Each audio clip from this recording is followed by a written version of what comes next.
couple ordinances, budget ordinances. What, do we just have one budget ordinance? Two. You need to use a microphone? Yeah, I think you need to use a microphone. This will be my microphone going forward. So we have two budget Do you have toilet paper? agendas, items, ordinances. And one of them is the $213,000 for the vehicle barriers, which are impressive but expensive, but safety and it's the right thing to do. And Lori, can you pull that agenda, that ordinance up? It's two ordinances for the same thing. Okay. So, for the record, we have all commissioners and the mayor present, less Dave Bland, who's on speaker. Dave, can you say hello? Hello. All right, we can hear you. So, all present and or accounted for. Okay. All right, so we're asking the board to make an amendment, a motion to approve the budget ordinance to transfer tourism funds in order to purchase this equipment in the amount of $208,000. Does it remember 208, 213? Okay, here we go.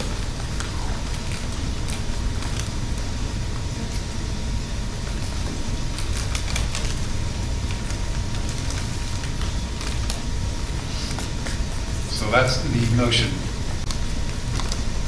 So we're asking the board to approve that item. I have one question for the chief. Are these type products available for multiple vendors, and do we have other quotes? No, sir, this is a sole source for this. They have patents and all of those different things that go along with this invention, so this is a sole source purchase. Okay, thank you. Any questions or comments or motions? I got Commissioner Miller? Chief, it comes with a trailer as well. Is there anything special about the trailer? It's custom made to fit all of these inside of it, so it'll fit 74 of the 83 that we're purchasing. If don't quote me on the exact number, but it stores them in it, and then as you come, you pull them out, set them up. That way, you're not just laying them in a trailer; they're actually stored so that you can maintain the integrity of them. And it's different than a typical Harris Teeter trailer or any 53-foot semi-trailer? The trailer in and of itself is probably just a standard trailer with this secure box on top of it that stores each of these in it. Okay, thank you. Any further questions, comments, or motions?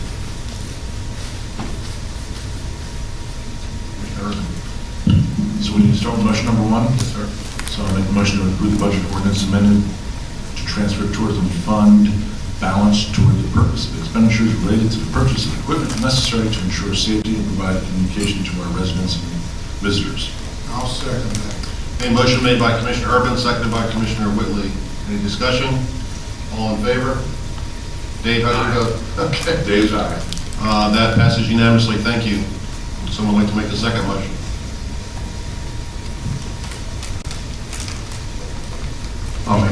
I'll make a motion that we approve the budget ordinance amendment to allocate funds transferred from tourism fund to purchase the necessary equipment to ensure safety and provide communication to our residents and visitors. Second. Motion made by Commissioner Miller, seconded by Commissioner McCool. Any discussion? All in favor? Dave? Aye. All opposed? That passes unanimously. Thank you. All right, first item of business complete. Dave's dog. All right, so the second item is we wanted to brief you, the board, on COVID-19 and where we're at. It's the most extreme evolving situation I've been a part of. So I wanted to let you, so I'm going to give you guys kind of a brief overview. We did want both chiefs here because they are definitely front line. Becky, we didn't say this before the meeting, but if you'll kind of talk about the details of how we're going to handle employees.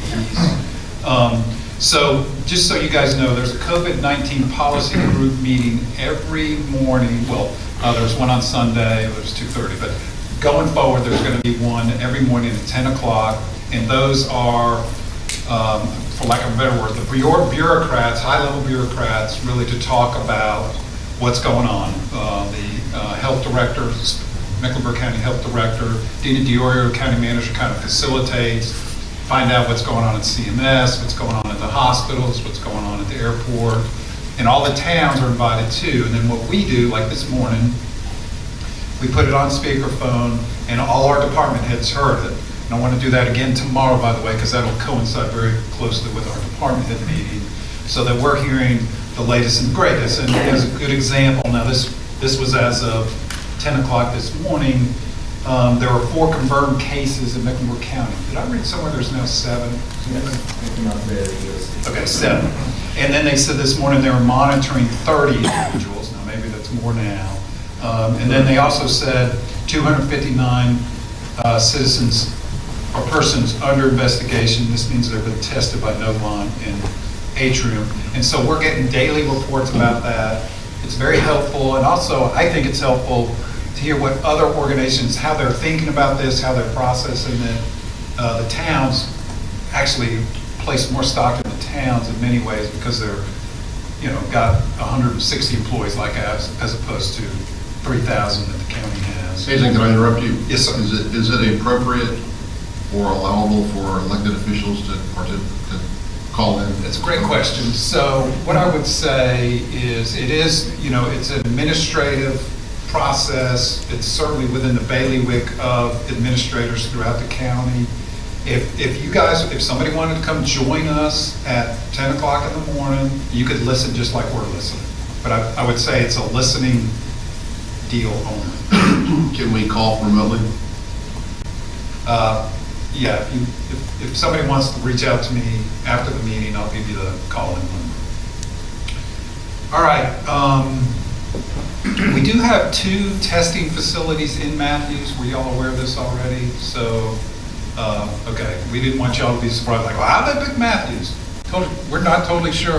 I'm not totally sure how they picked us. But one of them is in the closed down CVS. It's got a drive-through. Probably is very convenient. Rite Aid? Rite Aid, right. And then the other one's over there off of McKee Road. And I don't know if that's a drive-through or not. Okay. Yes, sir. Yeah. We sent one of our commanders to make contact with both sites, the individuals that were running it. It's a drive-through site at Rite Aid. Excuse me. It's actually a walk-up site for Novant. So they had about 20 people out there this afternoon when we were there. And the Rite Aid doesn't open until tomorrow. Is that- Tomorrow, correct. Now, where is the walk-up at Novant? Is it around back near their emergency? It's not at the hospital. It's in one of their properties, and I don't have the exact address. I can get that for you, but it's not at the hospital. Do you have it? 3330 Siskiyou Parkway. It's at one of their family practices. Behind the Domino's, next street over. So in the same side as the Publix, but behind in the back. And is that the same CVS that you're referring to on No, the McKee? CVS is there at 51 in John Street, the one that's closed down. Y'all already had it. You didn't like the design. You didn't like the design. Rite Aid.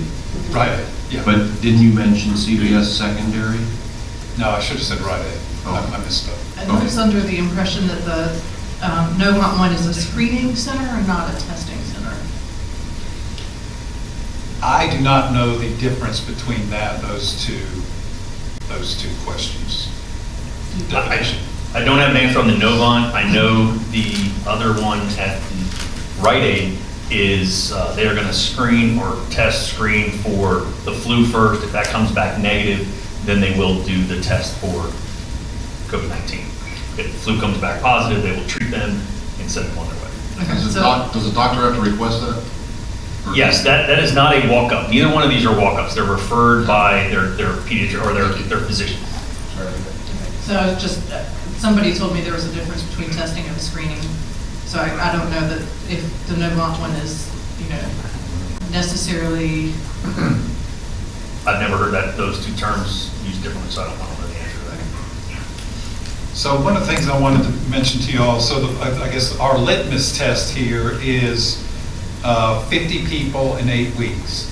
The governor's state of emergency said 100 people, and as I understand, the federal says 50. We assume the governor will go back and amend his to 50, so we're operating under the 50-person assembly, and then the 8 weeks processing time, for lack of a better word.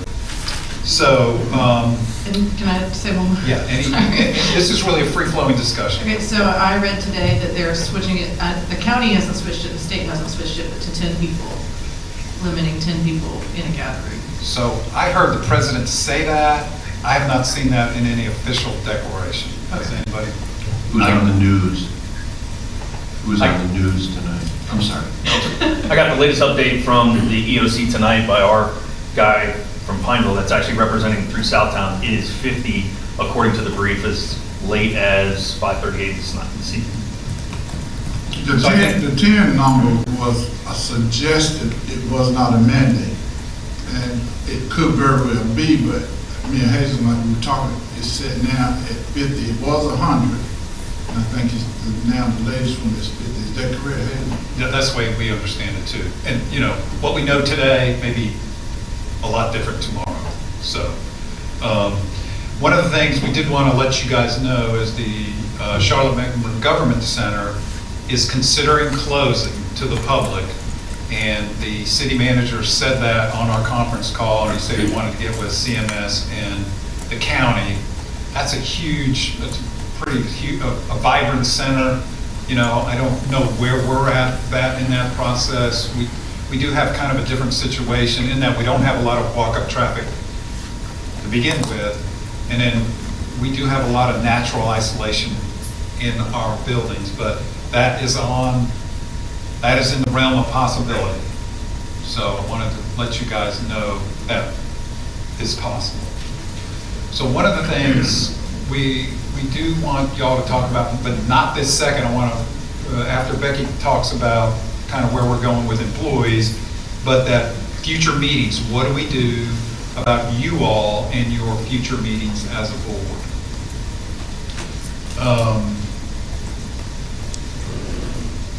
So also I wanted to mention that what we're doing is, in this process, it's very unusual, is we do feel like this is all within the administrative realm of, okay, the manager makes these calls. It's been just very convenient that we have a meeting tonight so we can share it with you, not to get too far out of the board, ahead of the board, but we're really not seeking approval. What Becky will talk about, where you're not seeking the board approval on this, what we're trying to do is keep you in the loop, because we feel like it is definitely in the administrative realm of kind of the manager's role. We think we should, so one of the things we're doing is the 50 and 8 weeks. So as an example, we'd like to start calling, or we plan on calling off at all our advisory meetings, all our town advisory meetings. We ask the department heads, is there anything critical that's coming up that you feel like you have to meet? Nobody said anything was critical. What we want to do with Parks and Recreation indoor facilities, which would be the community center and the Cruise Road, is that we close those down until May 9th. Now we can always back up, like if this thing peaks and comes back down quickly, we can always back up and open our facilities. We want to cancel all special events until May 8th. Now the one nuance there is that's virtually 8 weeks, and it is right. Beach Fest is May 9th or May 10th. But what Corey has asked, that instead of just canceling Beach Fest, allow them some time to see if they can reschedule it. So if they can, and so instead of just saying, okay, we're canceling it, we'd like to let this play out a little bit to see if they can postpone, just say, look, we're going to do it June 30th or July 30th or something like that. Okay, so with that, is there any questions, or have it created any confusion before I kind of turn this over to Becky? Does the town have a Zoom account that, if advisory board wants to meet, they could call in? I have a feeling people are going to start getting really anxious to get out and do stuff, so anything that prevents that would be We don't actively have a Zoom account set up, but I was on their site today and I've used Zoom before, and so I was looking at getting that established. So I foresee us having one set up here before the end of the week.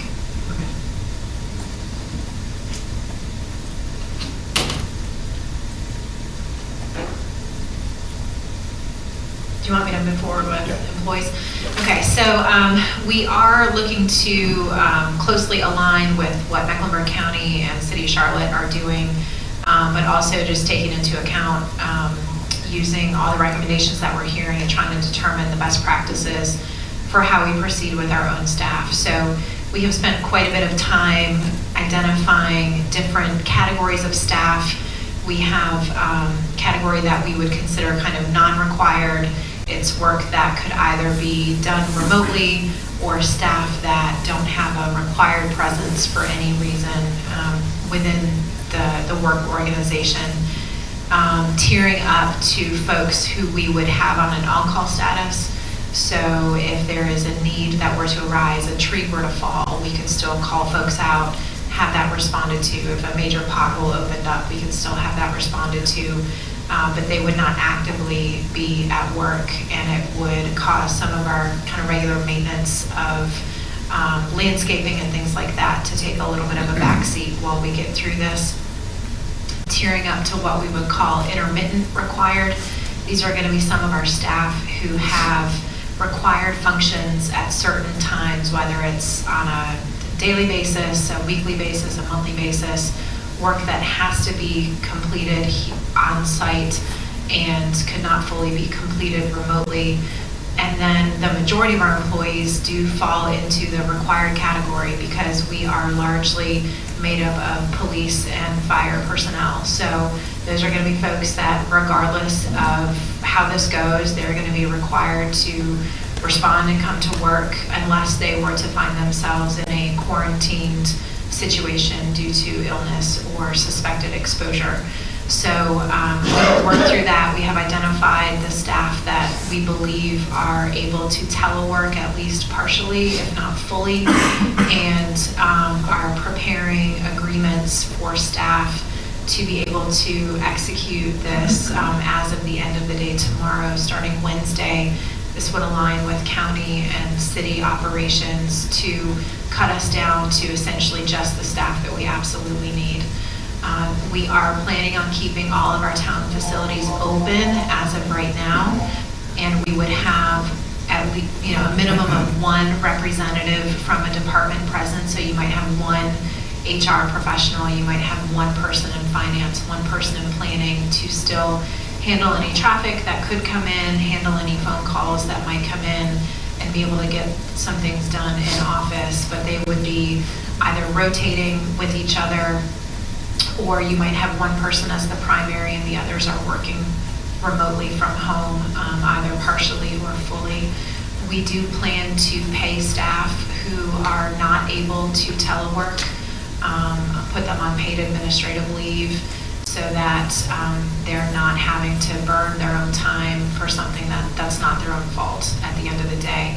If they were to move into a position where they became ill, they would then transfer into their sick leave, and our regular rules would apply for how we handle that. So we do anticipate moving forward with this within the next few days. This has been a learning curve for all of us in how to navigate this, but we feel like it's the right thing to do in light of the recommendations from the CDC, from the health department, to have as many people at home working as possible, trying to get us down to a skeleton crew while still performing the functions of the town. One somewhat basic question, for the fire and police, where you share vehicles and share steering wheels and apparatus, whatever else you're using, is it bleach water, is it Clorox wipes, what is the appropriate cleaning solution? Police has issued their own vehicles, so this would really apply to fire more than police. We use a product called Cavicide. It's what we normally disinfect or decontaminate equipment with.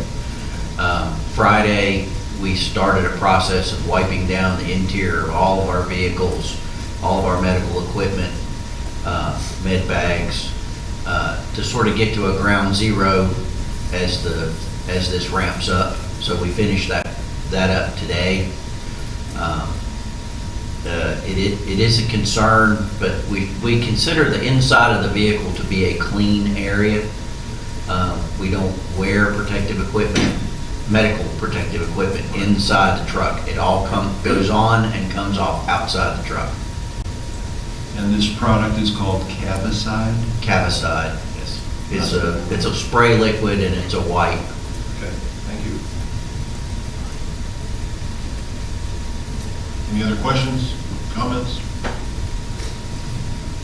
I know I spoke with Becky and Hazen and others this morning, and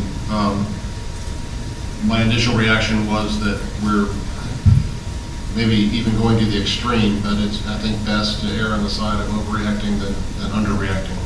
And so I fully support staff and their recommendations, and I hope you do as well. It's pretty extreme to shut so much down and have so many people working from home, but in the end, I think it's what's best in the current situation. So we certainly have my support, and I think the rest of the commissioners as well. Dave, do you have any comment? He supports it. So we did hear this afternoon that the library plans on closing at 5 o'clock tomorrow. So we wanted to hear the policy committees, where they're at, hear where the city and the county are at. I'm assuming they're going to be at Wednesday tomorrow at 5, but Tuesday at 5. So, I'm sorry, the library's going to close down? yes, they're going to be For closed 8 for weeks? two weeks. So that's the way we're going to do it too. So we're going to do this in 2-week intervals and see what's going on. So right now it would be 2 weeks. I would envision us just implementing it tomorrow, but I want to hear what the county's doing first. You know, I think one of the things that, where we are now is that we are proactive in that we are getting ahead, even though we started maybe 2 weeks late, if you've all been watching, but I think we did a lot of catch up, and that last Friday when they funded the whole thing where people could get paid when they're out of work and nobody would be turned away from any treatment. I was really glad to hear that Matthews did have, I didn't know we had 2, but I knew we had 1 that, but it makes me feel good. And I think I asked you about the testing kits. You know, that's the biggest debt, the testing kits and the outer gear that people wear to administer the testing. It's very important, and I just, want to make sure, I know Mecklenburg will probably get, but I just want to make sure that out around those cities, those 6 have sufficient testing kits for ourselves. And I think that's being addressed from all that I see. The money's now coming in, and I saw where 3M is now stepped up where they might be able to do some extra protective gear that they can bring on board. But I think what we're doing now is going to have to take a little sacrifice, especially I was on a conference call this morning with about 60 some churches in Mecklenburg County, and we all, when you come to churches and faith-based communities, you get the people not very, and the people to fill up real quick. So it's going to be devastating for a lot of business, especially restaurants as well, to be able to operate on a week-to-week basis, especially trying to make sure. So it's what you're doing, Hazen, and making sure that we have some big, it's what everybody's really doing that's in any kind of business that's, a number of people coming. But I think we're on the right track, and if we have to do, and the president said maybe to June or July, maybe August, let's pray we don't, but we got to look and be real. I really sacrificed 6 months to get ahead of it, keep the curve from going over and sort of pan out so we could get it.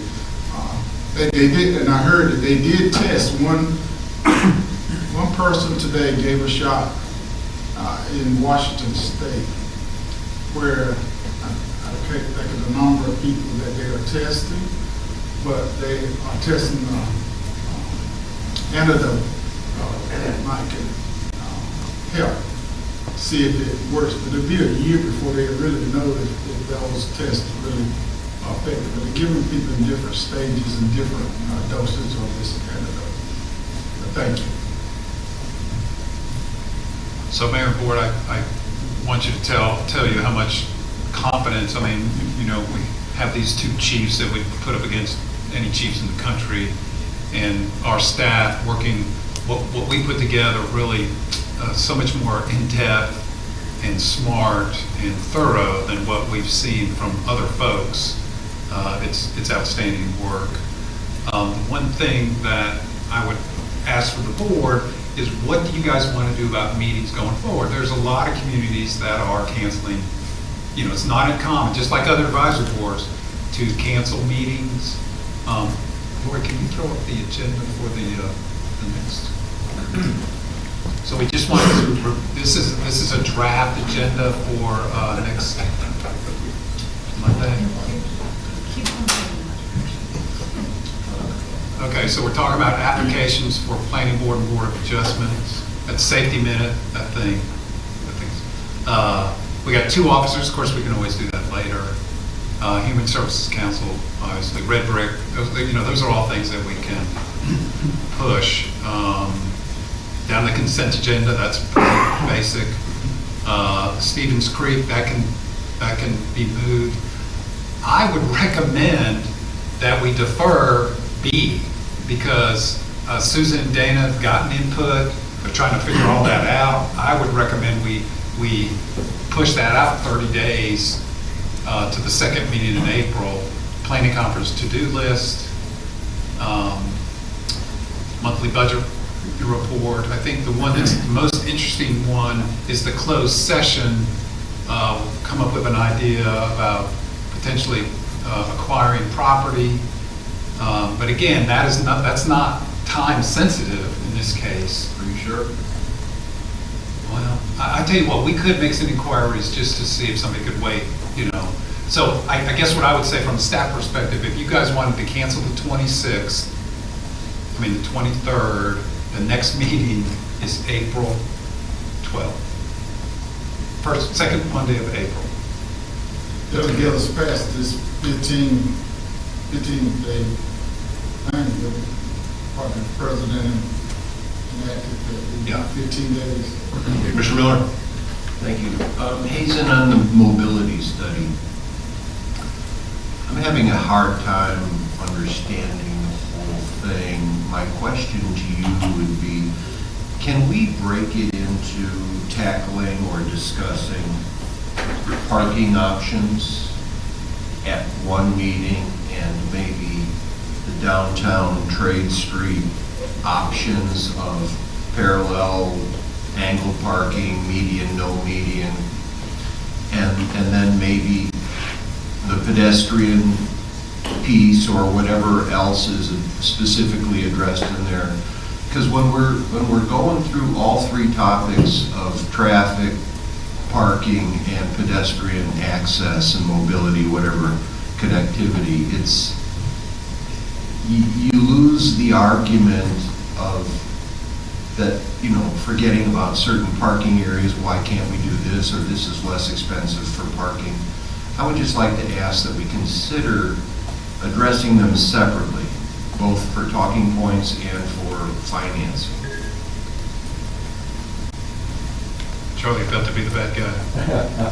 I'm trying to get this thing going. There we go. Is it on? Okay. Yeah. We've got to remember this is a special meeting and only items on this agenda can be discussed at this meeting. So I think you've made your point, and I think Hazen's heard it. Yeah. But we don't need to be discussing that because it's not on the agenda this evening. Yeah, I'm That was just asking just, I know, that's just an illustration of what the meeting is potentially on Monday night, but those items we really should not be discussing tonight. And I don't mean to cut you off, but your message has been delivered. Commissioner Cool, go ahead. what are other towns in the city of Charlotte doing for their meetings? Because I saw Councilman Braxton Winston tonight said that he wanted city council meetings to be stopped, but I don't know what the opinion of the entire board is. So what we, and everything's evolving, so what they're going to handle it is, they're going to put the board, you guys, in one room and put the public in another room. And then, have some people see it on monitors, and then make sure they have the social spacing. I know what it was, and they're going to be up in 267. That's kind of where MTC, a lot of them, second story, that's where the board was going to be. And then downstairs in the regular council chambers was where the public's going to be. And then they were going to figure out how to space it out to get the social spacing. Now, I don't know if that's... I just don't see how that's super effective, and we're 6 feet away, 6 feet away anyway, so I don't really see that. I don't understand the purpose of that at all. Makes no sense. It's government. It seems kind of elitist to have the board sit somewhere else. I mean, Let's not do that, please. I do think if you guys did want to have a meeting, then we got to figure out how to really space out everybody, right? Because this doesn't meet that standard. And then what could we use the lobby for, and then what could we use the Jordan room? But I will say, there's not much of critical nature of that meeting.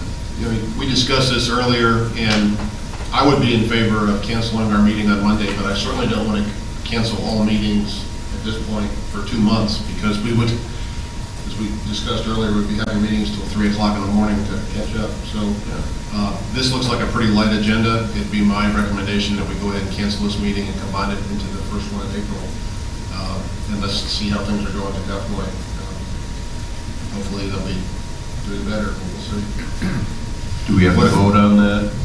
Or is that? You would have to vote on a cancellation, but I might want to clarify one thing. You might want to say that the items on this agenda be placed on one of 2 matters in April. The reason I say that was that very thing that almost came up for discussion, but didn't. Wanted to split it, and Hazen had made the comment that maybe that would be better the second meeting in April, I think, didn't you? So you may want to say that the items on this agenda come up either at the first or the second meeting in April, as opposed to all of it on the first meeting in April. Yes. Some discretion on setting the agenda. Mayor, that's your job to set the agenda. Right. Sure. Yeah, so, Commissioner Miller? Is there the technology available in terms of Skype with 12 people? Could we get out our laptop on Skype or something, some type of an application where the camera and microphone would adapt, and then maybe there'd be a 12-person screen? So are you talking about you guys would meet remotely? That it's an option. I think the technology is practically there. So it's an I'm interesting not sure. legal question, as we see it, Charlie, is that the best situation is when a quorum is present, physically present. But Charlie, Okay. we did read, Lori and I read from Freda Bluestein that she felt like in these unusual circumstances, if you did meet remote, it's untested, there's no case law on it. Right. It's Okay. untested, and she did feel, and Lori, chime in here if you disagree, that if you guys did meet remotely, given the circumstances, I think it was unlikely that you would lose a lawsuit. well, you'd have to have the ability to have Zoom and the public to be able to have access to that meeting. Because the open meetings law, which is totally a separate law, says that meetings must be in public and accessible by the public. So you couldn't do a remote meeting without the entire public having an opportunity to access it through the Zoom or whatever it is that you would come up with. If I could just make a comment, I've used all of those technologies in a previous life, and they are terrible. Especially if you have 12 boxes open on a laptop the size of this and you can't see, it's very difficult to see. It's often difficult to hear. Presentation materials are often blurry. And the comment I made is it may be appropriate for a quick update or to vote on something, but you go have a 2 or 3 hour meeting like that, and you're going to lose a lot in translation. It's very difficult to stay focused, and I wouldn't recommend it. I did an 8-hour meeting like that one time, and about 3/4 of it were pretty useless. One of the options would be, and I'll go ahead and bring this out, but if you have a meeting under this emergency situation, earlier today, I thought that the limit was 100 under the governor's proclamation, finding out that CDC is now recommending 50 at a meeting. That could change every day, but what I'm saying is, you have to allow access, but you don't have to provide accommodation to the public. You could allow whatever the total number that should be under the CDC guidelines in a meeting, and then you don't have to accommodate the other people who are just not able to come in to that particular number. Would allow the first 30 or whatever to come in. Yes. And quite often, how often do we have more than we have tonight? Yeah. It sounds like 50 is going to be the standard, as of what we know now is 50. And that's much more reasonable from both sides of this story here, 50 as opposed to 100. Well, I said 100 30 is pretty because big there's, assembly. there's staff and us. Yes. Would make 50 total. So. We use Zoom for one of my boards, and I think the technology is pretty good on Zoom, as long as you have people sitting and paying attention. I mean, I think that's really the hard part, is that people don't necessarily pay attention when they're, but the audio is fine, and then you just have a call-in number, so if the public wants to be a part of it, they would just call in. I don't know that they necessarily even have to have their face on the screen, just the ability to listen. We could just do a teleconference for that matter, but if you do have, I've had meetings where you've had 12 or 15 or 20 boxes open on your screen with all the different participants, and it's not, unless you have something that big, it's hard to see who's talking there. Okay. With Zoom, I think you get a big window of the person who's talking and then little boxes. That's how it's worked for us, though. And the good news is, if you guys decide to cancel Monday's meeting, we got a month to figure out what's the, what respects the public, what meets y'all's needs, what the virus has done in, 3 or 4 weeks. We're setting uncharted waters right now in the law. So it sounds like we need to take a vote, so I would entertain a motion to cancel our next meeting and consider the items on this agenda for our next meeting over the course of the 2 meetings in April. I'll make that motion to cancel the next meeting and then take the agenda and split it up between the next 2 meetings. I just have a quick question before we vote on this.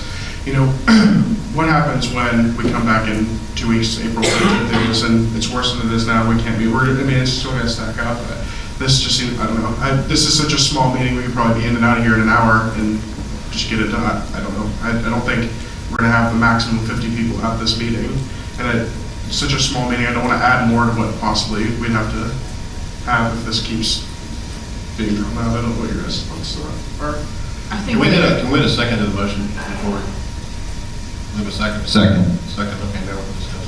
I mean, at this point in time, people are just feeling out how effective isolation is going to be. So if we have those extra couple weeks to see how well it works or doesn't work, then we'll know in the future. No, that was my only question, I was just saying. I think also that there's a chance that more could be added to that between now and That's Wednesday. very true. It's but, I think a vote.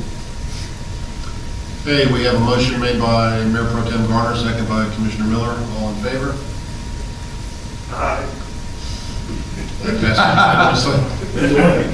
Thank you, Popeye. I mean, Dave. That's very good. All right, we got you.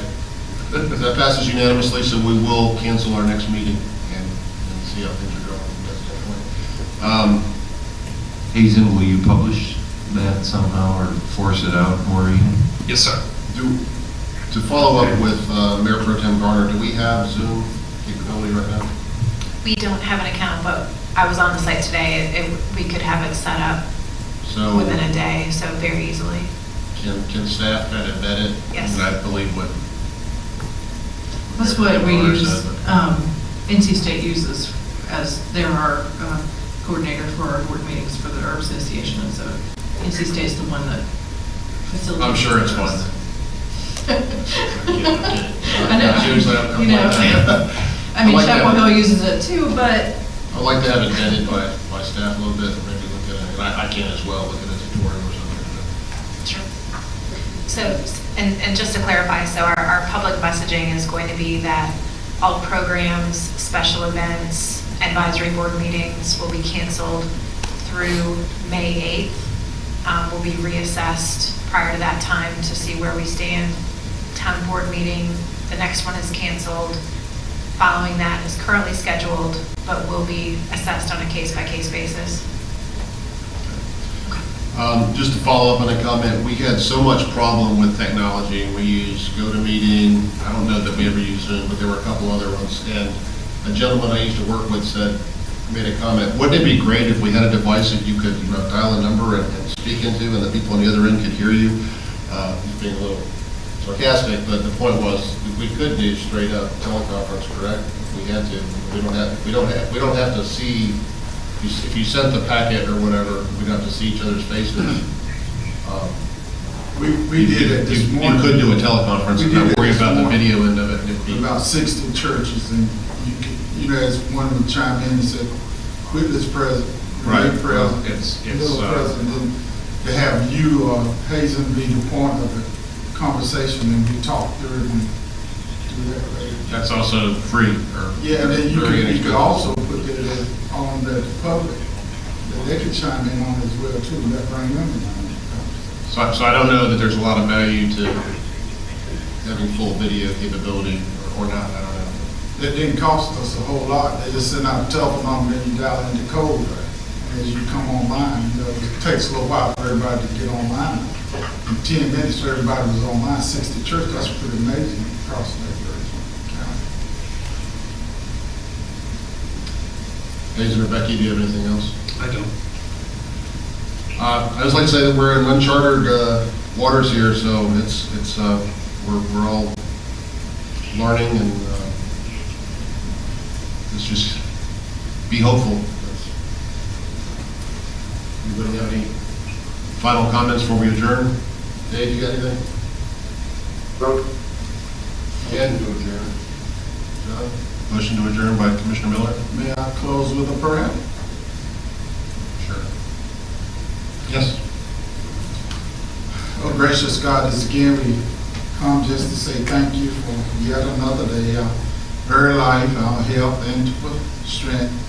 Now, Lord, we are in a place that we've never been before, but we are confident that you are still in control. And we're looking now, we need your wisdom, we need your knowledge and your power to guide us as leaders for this great town of Matthews, but not only Matthews, for the state and the world as we are now battling this pandemic. But we know, Lord, that you have a plan, and we're confident in knowing that if we are trusting and depending on you, that we put faith over fear, and we trust in you to lead us and guide us and see us through. In Jesus' name we pray. Amen. Thank you. A motion to adjourn by Commissioner Miller. Do I have a second? Second. Second by Commissioner McCool. All in favor? All opposed?